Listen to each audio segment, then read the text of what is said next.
The last time all three of my children were under my roof, they smiled like strangers and left like thieves. That Sunday dinner still burns in my chest, not from the marinara sauce, but from the bitterness I swallowed with every forced laugh. I raised them with love. They showed up with pens. Now, they want my house. Before I forget who they are, tell me where you're watching from. And don't forget to subscribe, because what comes next, you won't want to miss. The smell of burnt garlic clung to the curtains like regret. I stared at the small stain on the beige carpet near the dining table, the one Thomas left years ago with his muddy cleats. I never cleaned it fully. Part of me thought it was sweet then, a little piece of my son left behind. Now it just looked like dirt. I heard the front door creak open. "Hi, Mom!" 3 voices, layered with false warmth. Emily's was the highest, a chirpy trill with edges that used to soothe but now scraped. Nathan followed with a nod, his cologne arriving before he did. Musky, expensive. And Thomas, the youngest, came last, like always. Sunglasses indoors, smiling too wide. "I made your favorite," I said, forcing my voice into something hopeful. "Spaghetti and meatballs? Homemade marinara?" I looked into their eyes. None of them remembered that. None of them cared. We sat. The wooden chairs groaned beneath us, old joints echoing mine. I served them each a plate, hands trembling just a little. Maybe from the pot, maybe not. "So," Emily began, dabbing her mouth with a cloth napkin she brought herself. "We've been talking, and we think it's time we, made some plans." Nathan cleared his throat. "For the future, for your security, for your peace of mind," Thomas added, flashing that damn grin. My fork paused halfway to my mouth. "What kind of plans?" Emily reached into her purse. That purse, the red one with the gold buckle I gave her last Christmas. She didn't even remember. She slid a folder across the table. Cream-colored. Too formal. Too final. "It's just a simple transfer," she said. "We spoke to someone. If you sign the house over to us now, it'll make things easier. For you. For all of us," Nathan added, staring directly at me, eyes colder than I remembered. Thomas leaned forward, elbows on the table, unbothered. Just in case, before things get confusing. You've been forgetting things lately, haven't you?" My stomach dropped. There it was. The line, the dig, the knife behind the smile. I laughed. It cracked. "So I'm losing it now, am I?" "No one said that," Emily rushed. "But we just want to be prepared." "For when you don't remember who we are," Thomas said, grinning. He thought he was being funny. He didn't notice my hand shaking beneath the table. Silence. The room was too warm. The sauce too acidic. My throat burned. I stared at the folder, the pen resting on top like a loaded gun. "You think I'm that far gone?" I whispered. Nathan sighed. "We're trying to help. By taking my house." Emily flinched. "Mom, I buried your father in this house," I snapped. "I changed your diapers on that couch. I held you all when you had fevers, fought off monsters you imagined under your beds. This house isn't just wood and brick. It's my whole life." More silence. This time, tight and sharp. Thomas stood. "Let's not make this dramatic, okay? You've always said you didn't want to be a burden." That word. Burden. My fork dropped, hit the plate like thunder. I looked at all 3 of them. My children. My blood. And I saw strangers with keys in their pockets and dollar signs in their eyes. "I'm not signing anything," I said. Nathan stood too. "You will, eventually." Emily's eyes darted toward him. "Nathan," he cut her off. "She will. She just needs time." I didn't speak. I couldn't. My throat had closed. They left an hour later, barely touched their food, didn't even pretend to say, "Love you," at the door. The house was quiet again. Too quiet. I sank into the chair, the one with the tiny tear on the armrest, the one I used to rock them in when they couldn't sleep. I sat there for a long time, staring at the folder they left behind. The pen was still there. I picked it up. I snapped it in half. And that's when I knew. They weren't just trying to take my house. They were trying to erase me. And I wasn't going to let them. The waiting room smelled like antiseptic and old magazines. I sat in the stiff vinyl chair, my purse clutched tight in my lap like a lifeline. The clock ticked too loud. My name, Margaret Hill, was called by a young nurse who didn't look old enough to drive, let alone deliver the kind of news I was bracing for. I smiled anyway. That's what women like me do. Smile. Stay calm. Make it easier for everyone else. Inside the doctor's office, the walls were an uninspired beige, the kind that makes you feel small, like wallpaper in a forgotten motel. I focused on a framed photo of a mountain range, a poor attempt at comfort. The doctor, Dr. Keating, shuffled in with a file and eyes too soft for the words I knew were coming. He sat. He cleared his throat. "It's early signs, Margaret. Mild cognitive impairment, possibly the beginning stages of Alzheimer's. It hit like ice water, not a slap, colder than that, slower, like drowning without thrashing." I tried to speak but felt my tongue stick to the roof of my mouth. Finally, I managed, "I've just been misplacing words, names. That happens with age." "It does," he said gently, "but combined with the test results, it suggests a pattern." A pattern. That word, like I was becoming a statistic. I looked down at my hands, my wedding ring still there, even though Henry was not. My fingers had started to look like my mother's, thinner, lined. I wondered if she felt this way when she started forgetting my birthday. Is it definite? It's not definitive, not yet, but I'd recommend we begin monitoring. Maybe look into legal preparations while your cognition is still strong. Legal preparations. I felt like I was being quietly escorted out of my own life. He handed me a pamphlet. I didn't read the title, just tucked it into my purse like a shameful receipt. As I stood to leave, I noticed something through the sliver of the open door.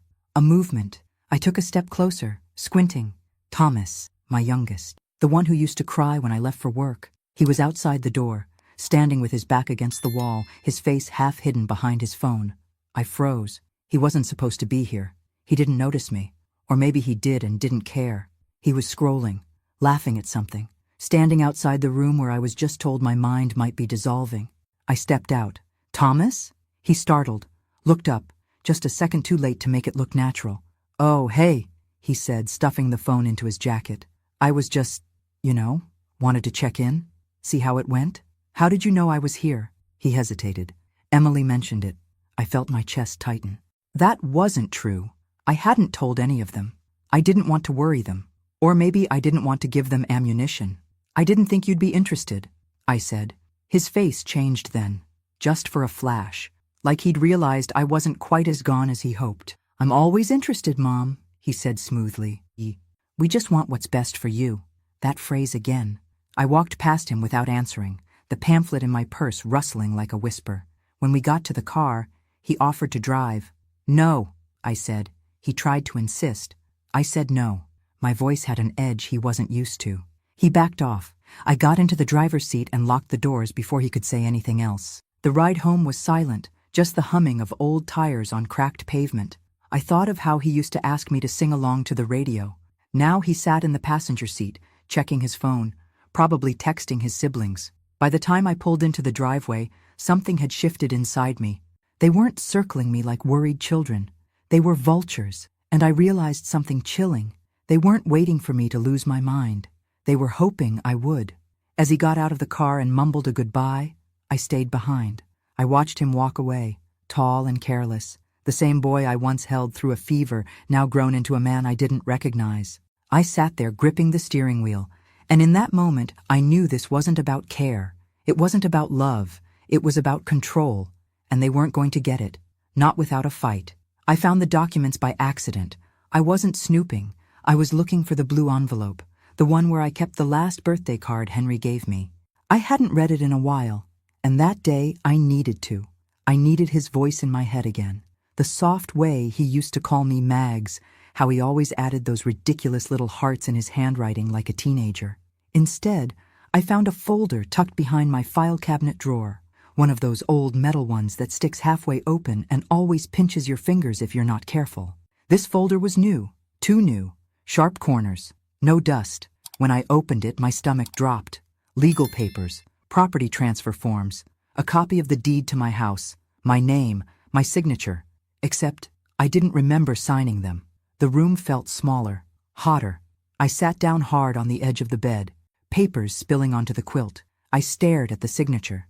It looked like mine, but not quite. The curve of the M was too neat. The tail of the G didn't loop the way I always looped it. It wasn't mine, and I knew it. They had forged my name. All three of them had access to my files, my mail. All three had watched me for months, treating me like I was already fading.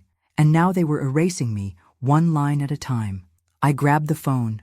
My hands shook so badly I almost dropped it twice before I found Emily's name. I called. She didn't pick up. I didn't bother with Thomas. I called Nathan. He answered on the third ring. "Hey, Mom." My voice came out tighter than I meant. "What is this? The deed transfer. Who did this?" A pause. Just one heartbeat too long. "What are you talking about?" "You know exactly what I'm talking about. Look, we were trying to help. It's just a precaution. You've been forgetting things. We didn't want anything to happen legally if what? Nathan? If I become useless? If I forget your names?" "That's not what I said." "It's what you meant." He sighed. "We'll talk about it later, okay?" "No, we'll talk about it now." "Mom." I hung up. I couldn't feel my hands. Just heat. In my chest. In my face. Behind my eyes. I pressed both palms to the sides of my head. Like I could physically hold my brain together. A forged signature. A theft in slow motion. They were trying to make me disappear before I was even gone. I spent the rest of the day moving through the house like a ghost. My steps echoed. Every photograph felt like a lie. That picture of Thomas at age 7, grinning with chocolate on his face. He used to cry when I left the room. Now he was conspiring with his siblings to take what was mine. I sat down in Henry's old recliner. The leather was cracked, the armrest molded to his shape. I ran my hand along the seam. The hum of the fridge in the kitchen was the only sound in the house. And for the first time in my life, I felt afraid of my own children. I didn't sleep that night. Every creak in the house felt like betrayal. Every shadow a reminder that I wasn't safe in the place I built with my own 2 hands. At dawn, I made coffee. Black, bitter, the way Henry liked it. I went back to the file cabinet and took every legal paper I had. The mortgage, the insurance, the will from 20 years ago. I sat at the kitchen table and read each one, line by line, like a woman searching for her own name in a world that was erasing her. And I made a decision. If they wanted war, I'd give them one. But I wouldn't scream. I wouldn't beg. I wouldn't even accuse. No, I would outthink them. They forgot who raised them, and they were about to remember. The walls in this house know too much. They've absorbed years of lullabies, whispered apologies, silent screams, and now, secrets, ugly ones, the kind that rot in the corners when no one's looking. It was just after p.m. when I heard it. Voices, muffled, but familiar. The creak of the floorboards told me they were upstairs, in the guest room, the one I used to keep full of stuffed animals and faded quilts.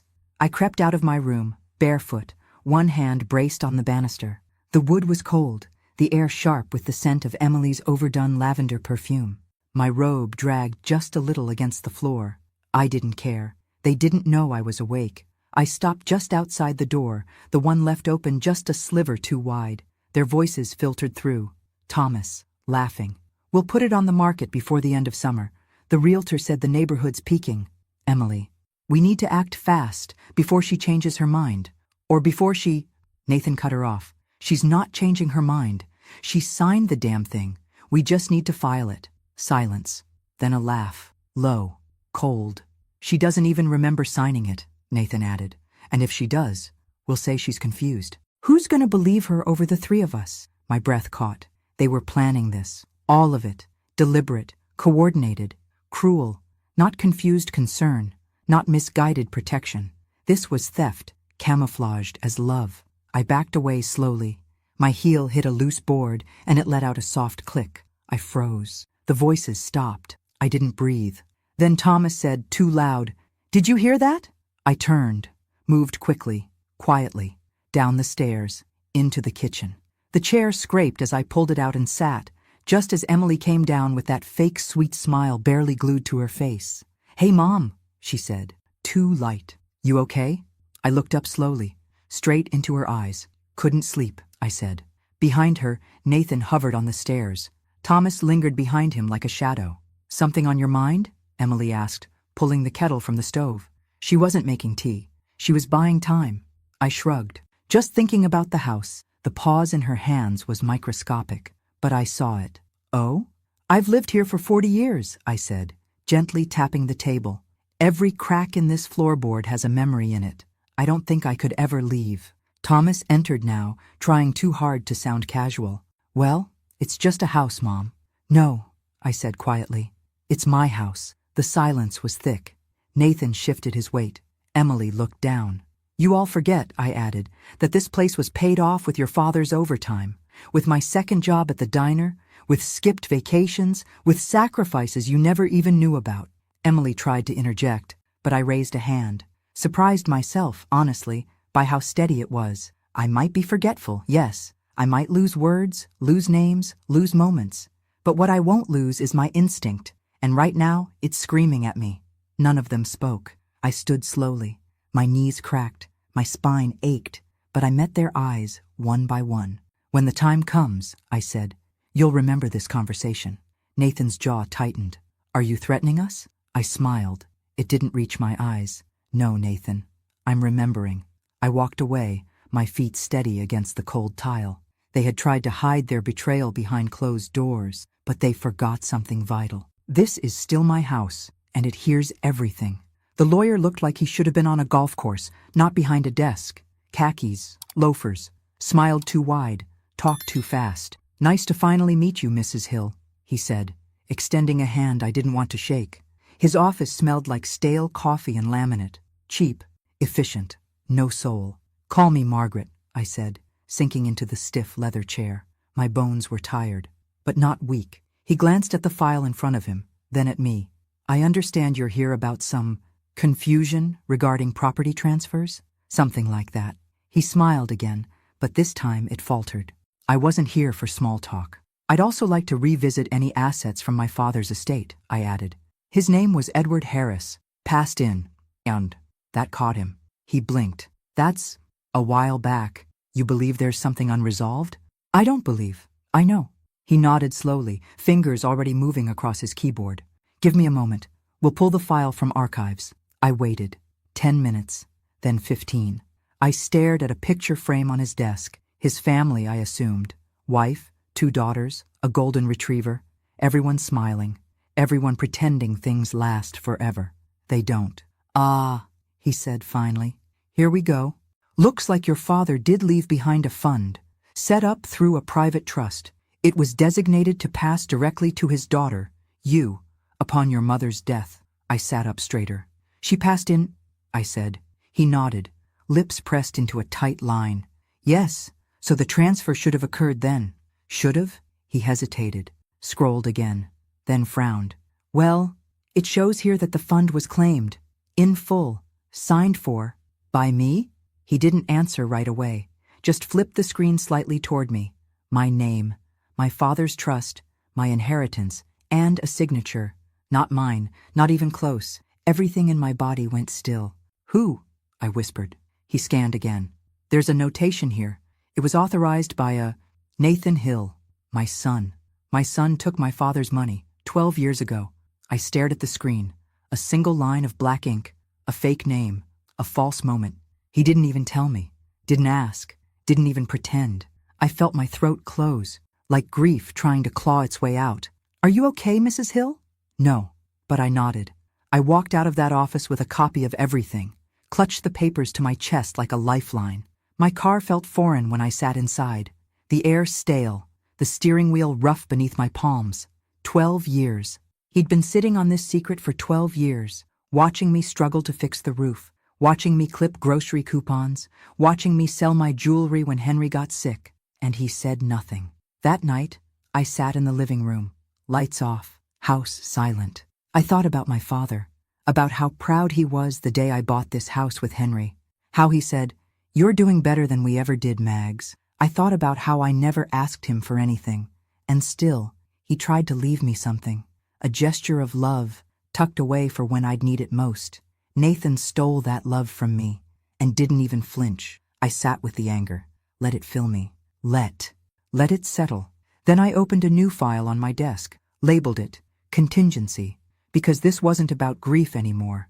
It was war, and I had just found my opening move. I didn't cry, not after the lawyer's office, not after reading the forged documents under the flickering kitchen light, not after discovering that my own son had stolen the last thing my father ever gave me. Tears felt like a luxury, one I couldn't afford anymore.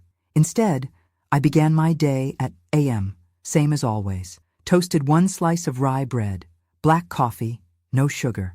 I sat by the window as I always did, listening to the world breathe before it remembered to rush, but something had shifted. Me. That morning, I picked up the phone, not to call my children, but to call someone else. I found his card inside a kitchen drawer, half buried under expired coupons and broken rubber bands. Matthew Grayson, Esquiros, elder law specialist. He'd visited the community center 2 years ago to talk about wills and trusts. I remembered because no one had taken him seriously. Too young, too thin, too many questions. But I remembered how he looked me in the eye when I asked something, how he didn't talk down, like I wasn't already fading. I dialed. Grayson Law Office, he answered himself. This is Margaret Hill. I need to talk. But it needs to stay quiet. I met him that afternoon in his cramped office above a bookstore, sandwiched between a failing dance studio and a nail salon that always smelled like acetone and oranges. He didn't ask questions right away. He poured tea, listened, let me talk. I told him everything. My diagnosis, the forged deed, the fake signature on my father's trust, the casual cruelty of children who had grown up thinking love was something to trade for real estate. When I finished, he didn't speak for a long time. Then he said, I believe you. And something inside me, some quiet, trembling part, exhaled. Over the next few weeks, I worked with Matthew in secret. We created a new will, transferred assets, re-established power of attorney with ironclad protections, and most importantly, we stripped away every inch of access my children thought they had. One by one, I changed the locks, literal and legal. I learned to speak the language of trust, irrevocable clauses, grantor rights. I asked questions, took notes, understood every single line of what was mine. At home, I said nothing. When Emily dropped by unannounced with a casserole and too much perfume, I smiled and asked about her kids. When Nathan sent a generic text, how's everything going? Mom? I replied with a thumbs-up emoji. And when Thomas asked if I needed help with the bills, I thanked him sweetly and told him I had it all under control. They thought they'd won already, that I was too slow, too fragile, too lost. Let them think it.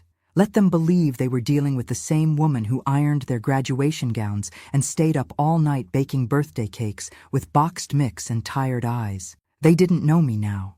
Not this version. This version watched, waited, planned. One night, I sat by the fireplace with a thick binder in my lap. My new will, a quiet weapon. Every page felt like a brick in a fortress no one would breach again. Matthew had even drawn up a letter to accompany the final version.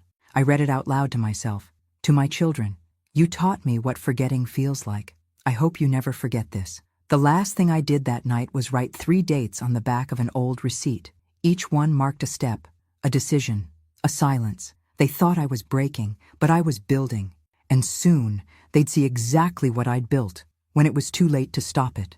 I sat alone in the garage that night, cross-legged on a crate, the old heater humming softly behind me.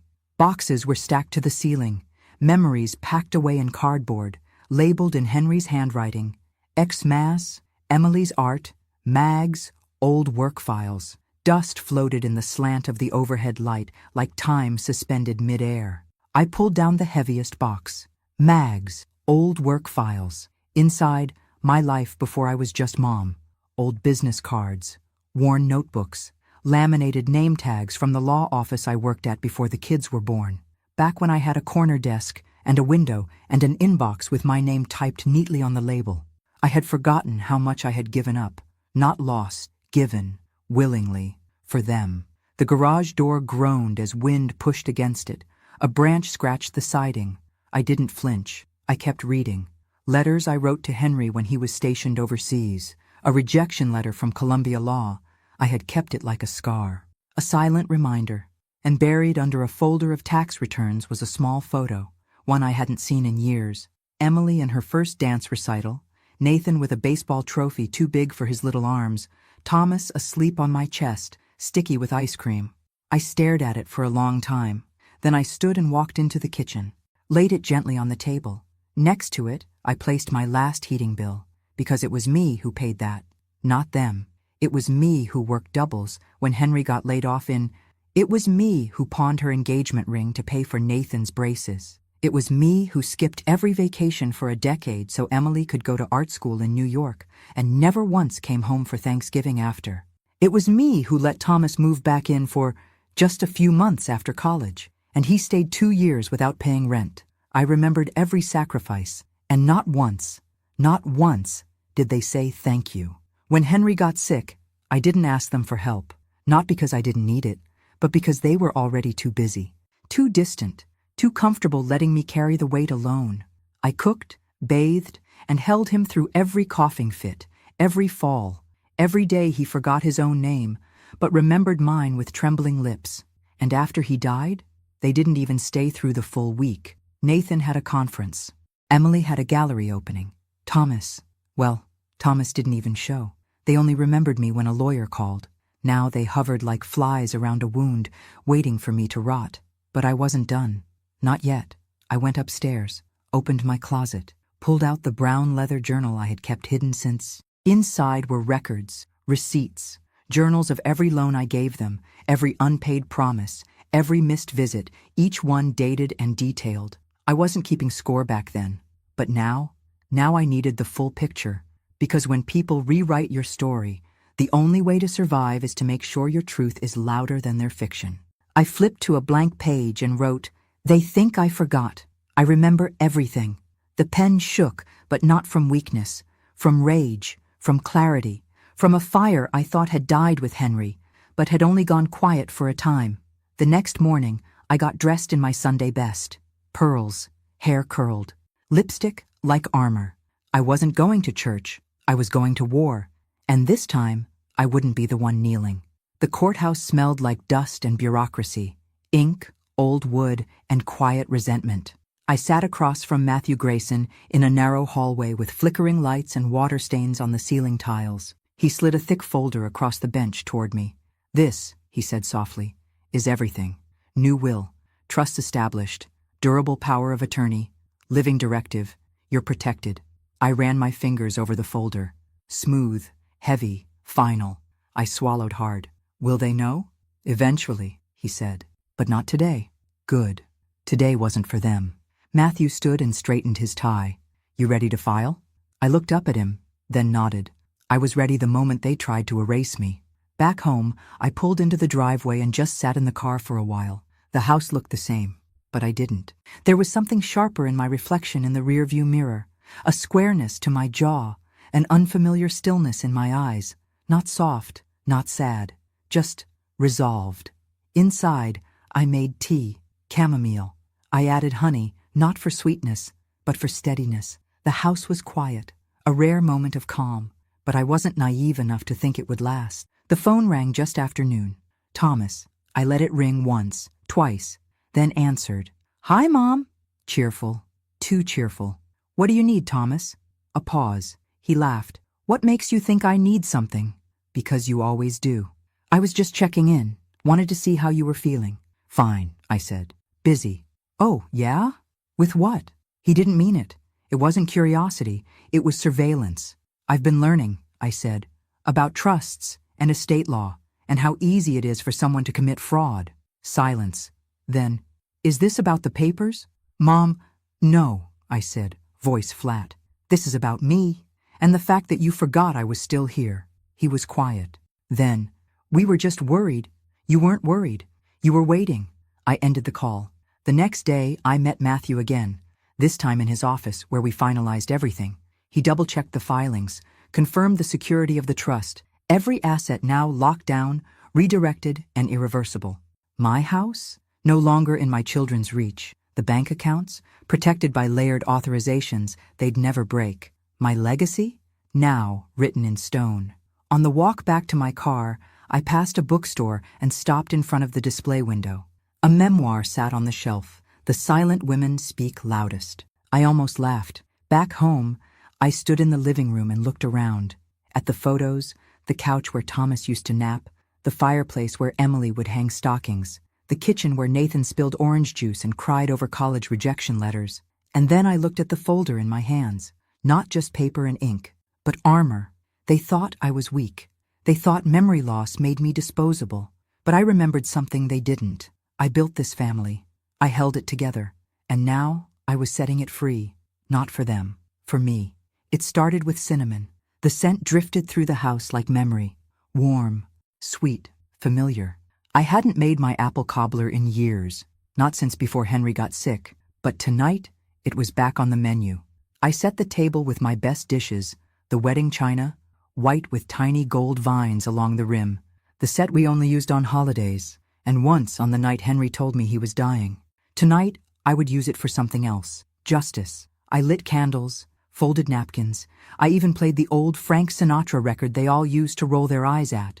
I wanted it to feel nostalgic. I wanted them to believe, for just a moment, that I was slipping back into the woman they thought they could walk all over.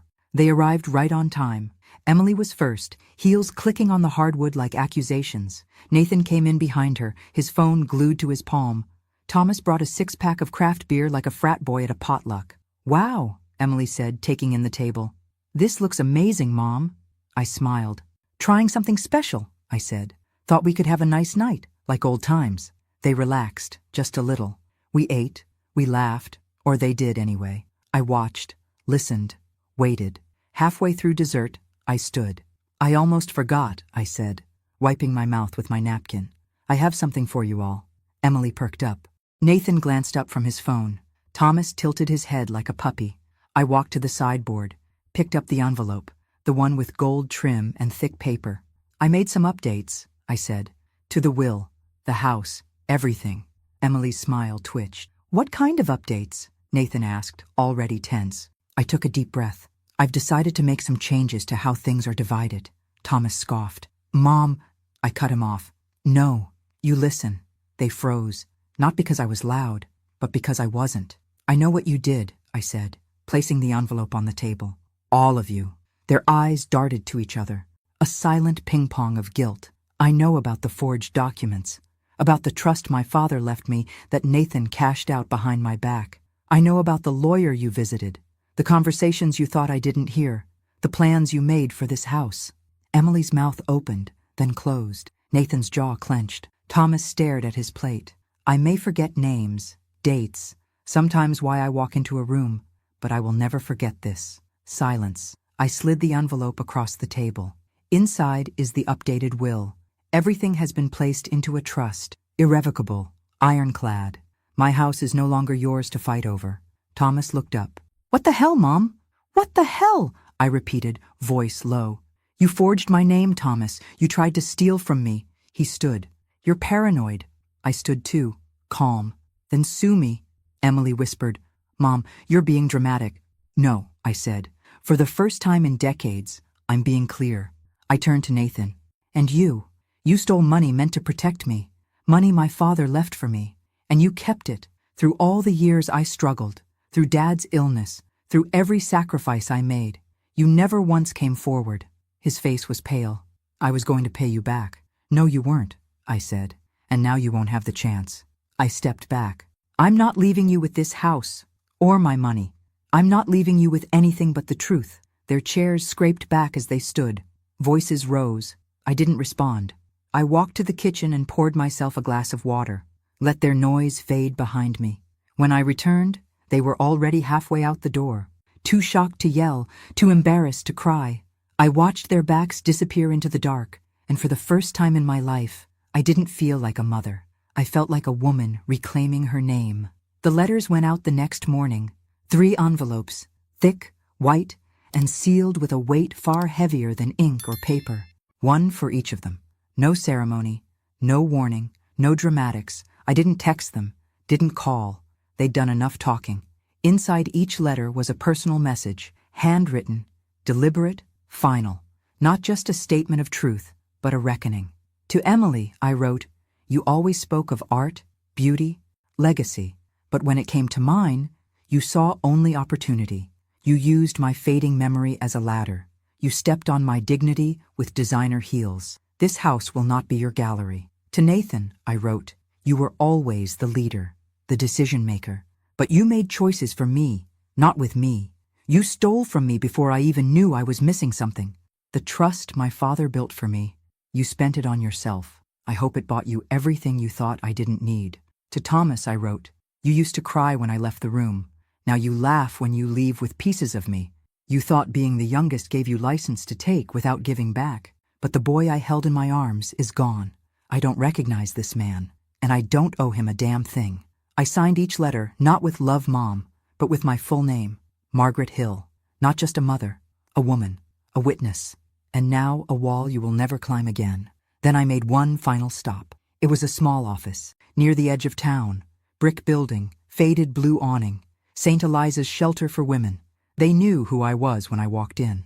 "We weren't sure you'd come in person," the director said softly. Her name was June. Wore glasses, no makeup, hands calloused from work. Not luxury. "I wanted to," I said. She gestured for me to sit. "You've done something extraordinary, Mrs. Hill." I shook my head. "No, I'm just correcting a mistake I almost made." They had already started the process. Legal documents filed, property transfer initiated. My house, my sanctuary, my battleground, my prison, was no longer just mine. It would become a safe haven for women like me, women discarded by the very people they'd once lived for. June's eyes watered as she read through the deed. "You're saving lives with this." I nodded, but my voice cracked when I said, "I just want someone to feel safe in it again." That night I packed a small suitcase, a few clothes, my journal, Henry's last letter, and I left. No fanfare, no goodbye. I moved into a small apartment on the other side of town. Nothing fancy, just quiet, mine, the kind of place where you could hear your own thoughts without being told they were fading. I got calls for days. Emily, Nathan, Thomas, voicemails layered with disbelief, then rage, then guilt dressed as outrage. I didn't respond. The silence was my inheritance to them. Let them sit with it. Let them scream into it. Let them remember it. Because from this point on, their mother didn't just walk away. She walked forward. I didn't expect it to go public. I never imagined my story, my pain, would be printed in black ink on cheap newspaper stock and passed around grocery store lines and waiting rooms. But there it was, front page of the Woodland County Chronicle. Local widow donates home after family tries to seize it. I may forget them, but they'll never forget this. My picture was small in the corner, taken from behind as I handed over the deed to June at the shelter. They hadn't asked for a quote, but they used my words anyway, the ones I wrote in those letters. By the time I'd made my morning tea, the calls started. Reporters, talk show hosts, advocacy groups, strangers. "Can we feature your story? Would you be willing to speak at our event? You're an inspiration." Inspiration. A funny word for someone who once sat in a dark kitchen wondering if she was vanishing. The article didn't name my children. Thank God for small mercies. But they knew. Everyone in town knew. And so did they. Emily texted, "You made us look like monsters." Nathan emailed, "You've ruined our reputations." Thomas? He posted a bitter comment on the Chronicle's website under a fake username. They thought I'd be ashamed, but I wasn't. I was seen, heard, believed. Women came up to me in the grocery store, in the pharmacy, in the parking lot of the bank. "Thank you," they'd whisper, "for showing us we're not crazy, for showing us we're not alone." One woman, maybe late 60s, touched my hand as we reached for the same can of soup. She looked me in the eye and said, "They called me forgetful too, but I remembered enough to lock my bank account before my son drained it." We smiled, and it was enough. The shelter sent updates weekly, photos, stories, progress. The front room, my old living room, was now a reading space. Warm lights, shelves of books, quiet. Women who had nowhere else to go now had a place with my name on the deed, a place built with the bones of my old life and reborn with purpose. I didn't give interviews, I didn't sit on talk shows, but I sent letters to advocacy groups, to lawmakers, to churches and libraries and elder care centers, telling them what happened to me and how often it happens in silence. I called it the quiet theft because that's what it was, a slow erasure, polite, legal, almost invisible, until I refused to vanish. They wanted me quiet, forgetful, grateful for scraps. Instead, I left them with headlines, unanswered calls, and a house full of ghosts they'd never inherit. I stood in the kitchen of my new apartment that night, smaller, yes, but full of light, and brewed another cup of tea. Outside, it rained softly, clean, gentle. I opened the window, let it in, because for the first time in a very long time, I felt clean, too. I stood in front of the mirror that morning and barely recognized the woman staring back. Not because she looked different, but because she looked whole. My silver hair was pulled into a loose twist. My blouse was crisp, my slacks freshly pressed. Not for a funeral, not for court, not for anyone's approval. Just for me. I walked the block and a half to the shelter. No reporters, no children. Just the gentle buzz of the town moving around me, dogs barking, a lawnmower humming in the distance, someone playing jazz from a porch 2 streets over. June met me at the door. She smiled, arms open. We finished the upstairs room. Come see. We climbed the stairs, the same ones where Henry used to carry Emily when she fell asleep in the car, where Thomas used to sit and tie his shoes so slow on the first day of school, where Nathan once slipped and cried like he'd lost a limb but forgot it all an hour later. This house was memory. And now, it was new. The room was painted warm yellow, with white curtains swaying in the breeze, a small bed, a writing desk, a soft chair in the corner.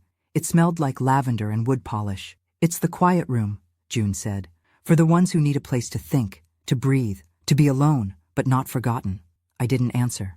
I just placed my hand on the windowsill and looked out, and for the first time, in what felt like 100 years, I didn't feel watched. I felt witnessed. Later that day, I got a letter in the mail. No return address, but I recognized the handwriting. Emily. I sat on the back porch of my apartment, opened it slowly, and read, "Mom, I didn't understand what I was doing. I thought I was helping. That's not an excuse. You were right. I was selfish. We all were. I'm sorry. Not for the house, not for the money, for forgetting you were a person before you were our mother, and for assuming you wouldn't fight back. You did, and I'll never forget that. No signature, just a line at the bottom. I hope you find peace in the home you made, with or without us." I folded it once, tucked it into the back of my journal. I didn't cry, not because I didn't feel, but because I'd already felt everything, and survived it. That night I lit a single candle, sat in the living room, no TV, no phone, just me and memory. Not the kind that slips away, the kind that stays. I remembered every sacrifice, every betrayal, every step I took to reclaim myself. And I knew this, even if my mind falters one day, even if my body forgets the names of streets, recipes, or people who once meant the world, I will never forget who I am. They tried to erase me, but I rewrote the ending, and now they will never forget that. Thanks for listening. Don't forget to subscribe and feel free to share your story in the comments. Your voice matters.